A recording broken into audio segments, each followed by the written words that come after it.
समस्या यह थी कि वीरेंद्र सिंह एक ईमानदार और निडर वन अधिकारी, जिसने कभी किसी चुनौती से हार नहीं मानी थी, पहली बार अपने जीवन में ऐसी स्थिति का सामना कर रहा था जिसे समझ पाना असंभव लग रहा था। कालवन में नई चौकी पर उसकी तैनाती कुछ ही महीनों पहले हुई थी।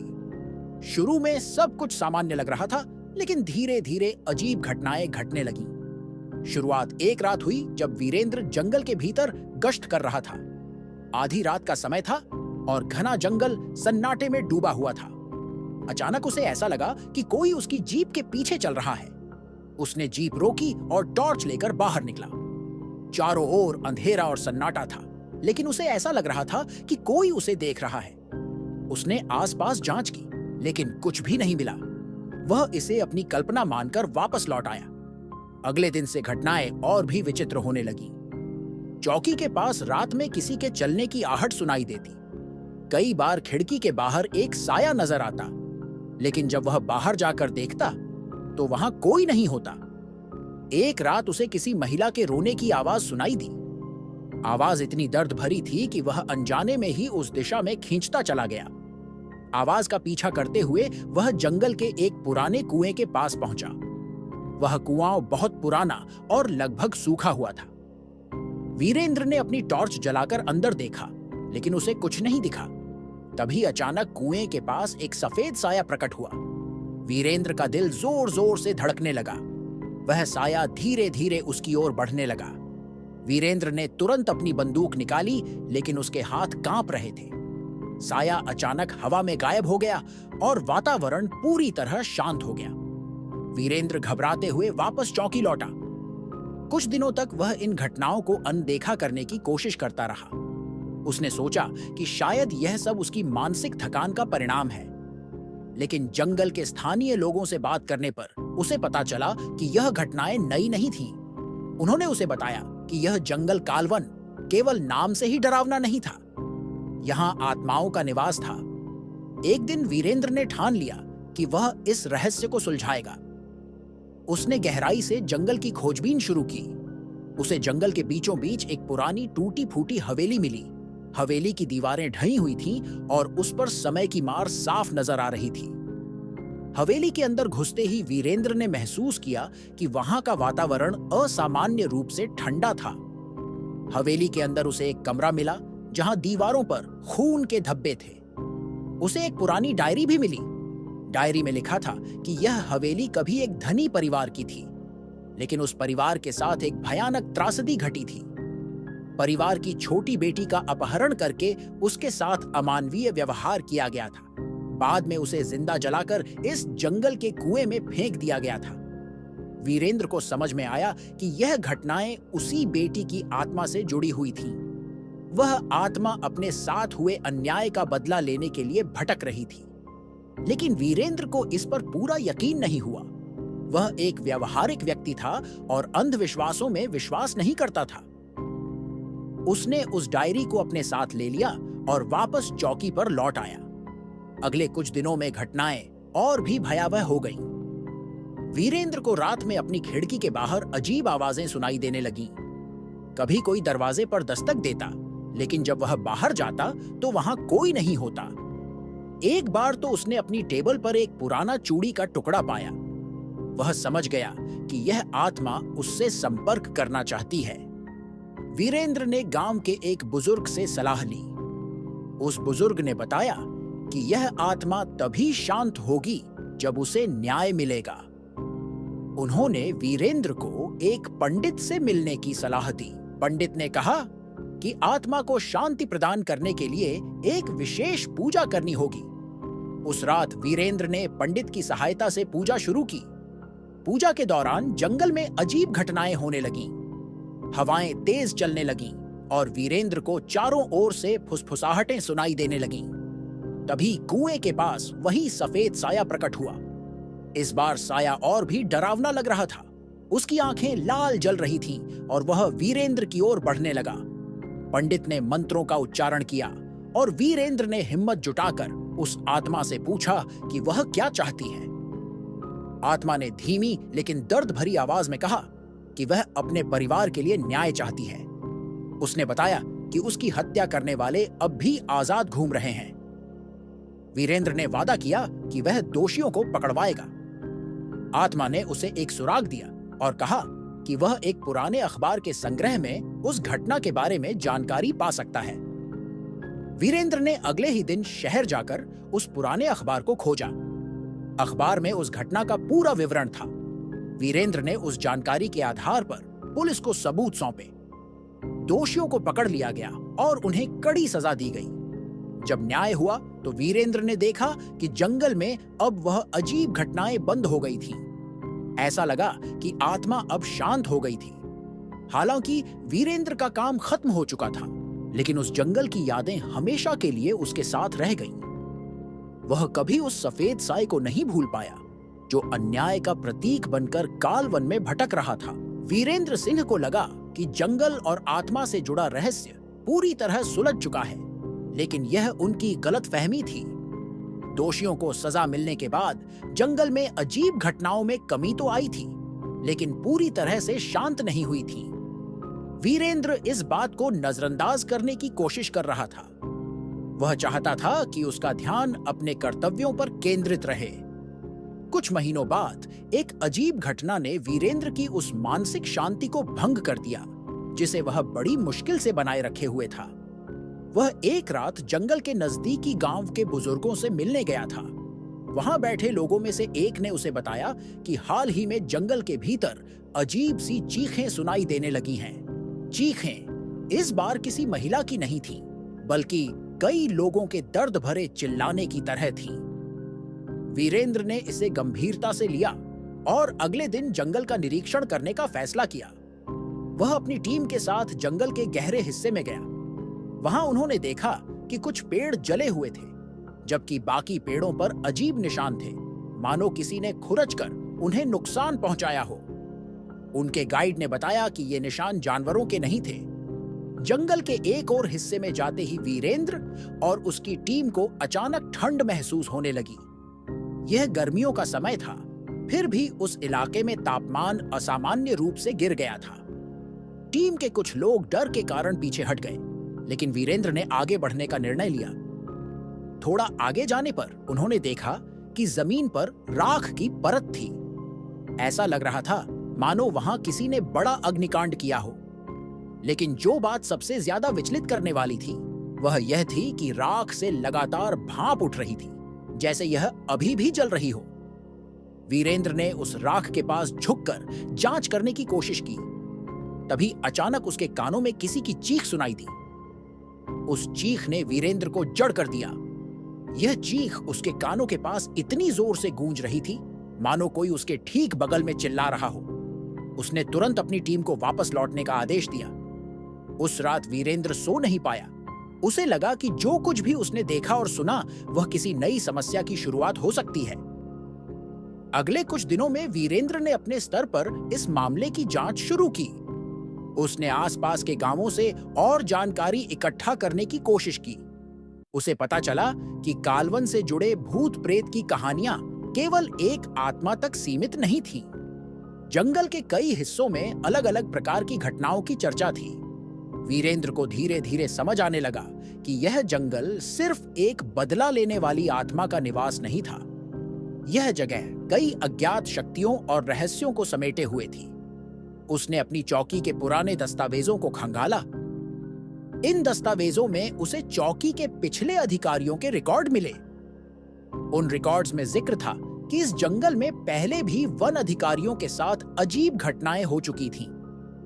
एक अधिकारी ने अपनी रिपोर्ट में लिखा था कि जंगल के बीचों बीच एक ऐसा हिस्सा है जहां किसी का जाना वर्जित है। वह हिस्सा पूरी तरह से घने पेड़ों और जंगली लताओं से ढका हुआ है। स्थानीय लोग इसे मृत्यु का मार्ग कहते थे। कहा जाता था कि जो कोई भी उस क्षेत्र में गया वह कभी वापस नहीं लौटा। वीरेंद्र ने उस क्षेत्र की जांच करने का निर्णय लिया। उसने अपनी टीम को आदेश दिया कि वे चौकी के पास रहें और वह अकेला उस क्षेत्र में जाएगा।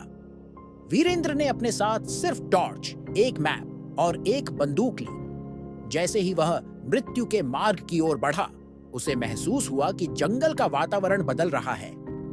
पेड़ों की घनी छाया में धूप भी नहीं पहुंच रही थी और हवा इतनी ठंडी थी कि वह कांपने लगा। जैसे ही वह उस क्षेत्र के करीब पहुंचा, उसे पेड़ों के बीच से किसी के देखने का एहसास हुआ।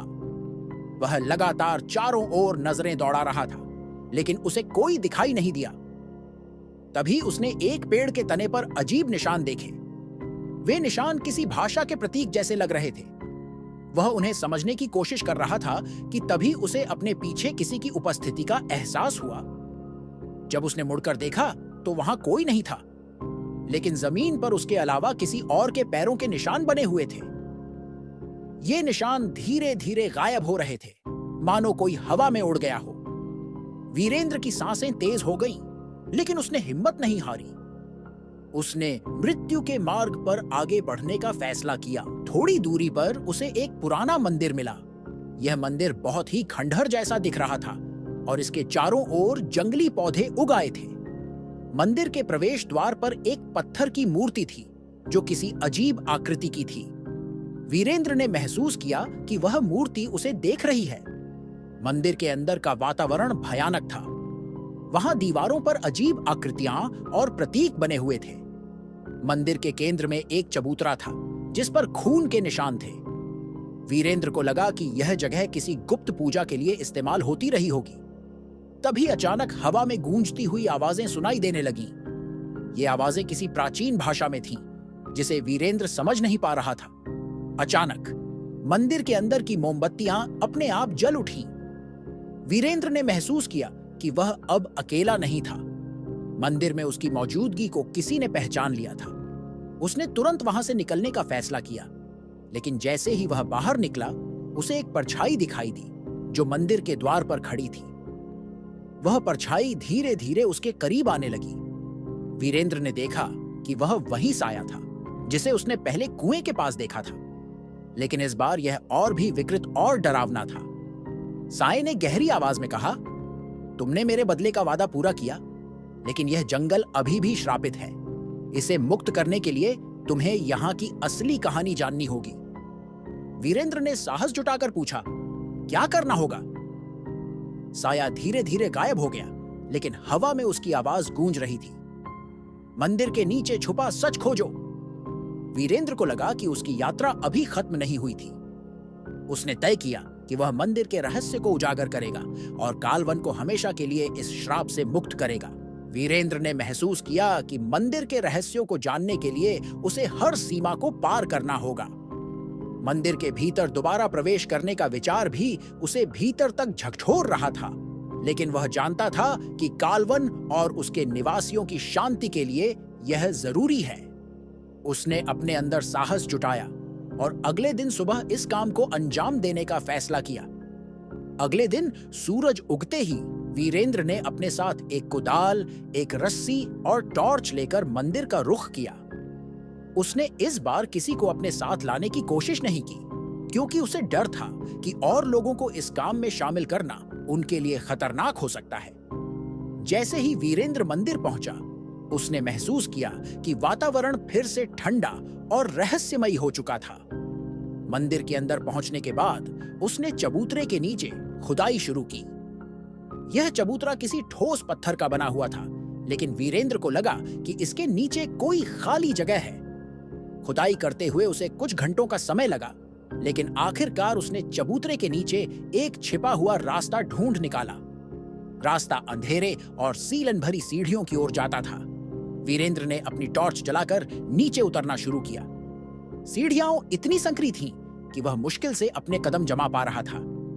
चारों ओर सन्नाटा था और हवा भारी महसूस हो रही थी। जैसे ही वह सीढ़ियों के नीचे पहुंचा, उसने देखा कि वहां एक बड़ा कमरा था। कमरे की दीवारों पर अजीब सी नक्काशी थी। ये नक्काशी किसी अज्ञात भाषा में थी और ऐसा लग रहा था जैसे ये किसी प्राचीन समय की हो। कमरे के बीचों बीच एक गोल पत्थर की संरचना थी, जिसके चारों ओर मोमबत्तियां रखी हुई थी। लेकिन सबसे डरावनी बात यह थी कि मोमबत्तियां पहले से ही जल रही थीं, जबकि वीरेंद्र ने उन्हें छुआ भी नहीं था। उसने पत्थर की संरचना के करीब जाकर देखा। उसके ऊपर खून के सूखे धब्बे थे। वीरेंद्र को यह देखकर झटका लगा। उसे यकीन हो गया कि यह जगह अजीब और खतरनाक अनुष्ठानों के लिए इस्तेमाल होती रही होगी। तभी अचानक उसे कमरे में एक तेज गूंज सुनाई दी। यह आवाज किसी के चलने की थी, लेकिन वहां उसके अलावा और कोई नहीं था। वीरेंद्र ने अपने चारों ओर नजर दौड़ाई, लेकिन उसे कुछ भी नहीं दिखा। अचानक एक तेज हवा का झोंका आया और टॉर्च की रोशनी कुछ देर के लिए झपकी। जब रोशनी स्थिर हुई तो उसने देखा कि कमरे के कोने में एक परछाई खड़ी थी। यह वही परछाई थी जिसे उसने मंदिर के द्वार पर देखा था। परछाई ने उसकी ओर इशारा किया और पत्थर की संरचना के नीचे खुदाई करने को कहा। वीरेंद्र को यह डरावना और खतरनाक लगा, लेकिन उसने साहस जुटाया और खुदाई शुरू की। जैसे ही उसने खुदाई शुरू की, जमीन से अजीब सी आवाजें निकलने लगीं, जैसे कोई चीख रहा हो। यह इतना डरावना था कि वीरेंद्र के हाथ कांपने लगे, लेकिन उसने खुदाई जारी रखी। कुछ समय बाद उसने वहां एक लोहे का बड़ा संदूक पाया। संदूक बहुत भारी था और उस पर प्राचीन प्रतीक उकेरे हुए थे। वीरेंद्र ने उसे खोलने की कोशिश की, लेकिन वह बहुत जंग लगा हुआ था। उसने अपनी पूरी ताकत लगाकर उसे खोला। अंदर जो था वह देखकर उसका दिल दहल गया। संदूक के अंदर मानव हड्डियां थीं, लेकिन ये केवल हड्डियां नहीं थीं। उनके ऊपर अजीब सी आकृतियां बनी हुई थीं, जैसे किसी ने उन पर कोई शाप लिखा हो। वीरेंद्र समझ गया कि यह जगह एक अंधेरे और भयावह रहस्य को समेटे हुए थी। तभी कमरे में हवा और ठंडी हो गई और उसे किसी के रोने की आवाज सुनाई देने लगी। उसने महसूस किया कि परछाई अब उसके करीब आ रही थी। परछाई ने गहरी आवाज में कहा, तुमने सच को छू लिया है। यह जगह एक श्रापित अनुष्ठान की भूमि है। यहाँ कई आत्माओं को कैद किया गया है। यदि तुम इन्हें मुक्त करना चाहते हो तो तुम्हें इस श्राप को तोड़ना होगा। वीरेंद्र ने परछाई से पूछा, मुझे क्या करना होगा? परछाई ने कहा, तुम्हें इन हड्डियों को शुद्ध करना होगा और इन्हें जंगल के उस पवित्र स्थान पर ले जाना होगा जहां सूरज की पहली किरणें पड़ती हैं। वहां इन्हें जलाने से इन आत्माओं को शांति मिलेगी, लेकिन यह आसान नहीं होगा। वीरेंद्र ने अपने अंदर के डर को दबाकर यह काम करने का फैसला किया। उसने संदूक को उठाया और ऊपर लाने की कोशिश की। जैसे ही वह ऊपर जाने लगा, उसे महसूस हुआ कि कोई उसे रोकने की कोशिश कर रहा है। अचानक कमरे में तेज हवाएं चलने लगीं और दीवारों पर बने प्रतीक चमकने लगे। वीरेंद्र ने अपनी पूरी ताकत लगाई और किसी तरह संदूक को मंदिर के बाहर लाया। उसके बाहर निकलते ही मंदिर के अंदर एक जोरदार आवाज हुई, मानो कुछ टूट गया हो। उसने महसूस किया कि वह अब समय के खिलाफ दौड़ रहा था। वह संदूक को लेकर जंगल के उस स्थान की ओर बढ़ा जो स्थानीय लोगों के अनुसार पवित्र माना जाता था। रास्ते में उसे कई बार लगा कि कोई उसके पीछे है। कई बार उसे लगा कि हवा में फुसफुसाहटें हो रही हैं, लेकिन उसने अपनी यात्रा जारी रखी। आखिरकार वह उस स्थान पर पहुंचा जहां सूरज की पहली किरणें पड़ती थीं। उसने वहां लकड़ियों का ढेर बनाया और संदूक की हड्डियों को उसमें रखा। जैसे ही उसने आग लगाई, जंगल में अचानक शांति छा गई। यह एक असामान्य शांति थी जो वीरेंद्र को समझा रही थी कि उसने सही काम किया है। आग की लपटों में उसने परछाई को गायब होते हुए देखा। वह शांतिपूर्ण आवाज में कह रही थी, तुमने हमें मुक्त कर दिया, अब यह जंगल शांत रहेगा। वीरेंद्र को लगा कि उसने अपनी जिम्मेदारी पूरी कर ली है। इसके बाद कालवन में कभी भी अजीब घटनाएं नहीं हुई, लेकिन वीरेंद्र के जीवन में यह अनुभव एक गहरी छाप छोड़ गया। वह जानता था कि उसने सिर्फ एक जंगल को नहीं, बल्कि वहां भटकती आत्माओं को भी मुक्ति दी थी। अगर ये वीडियो अच्छा लगा हो तो लाइक करें, अपने दोस्तों के साथ शेयर करें और ऐसे ही वीडियो के लिए चैनल को सब्सक्राइब करें। धन्यवाद।